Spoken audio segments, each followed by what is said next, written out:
ఆశ ఆశగా అడిగింది మాతో సావాసం, హాయి హాయిగా నవ్వింది మాతో సంతోషం.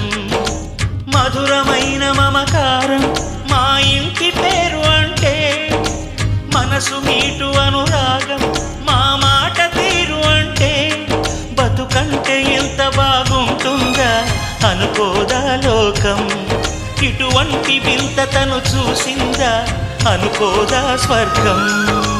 సరే పమాగరే సరే సరే సా.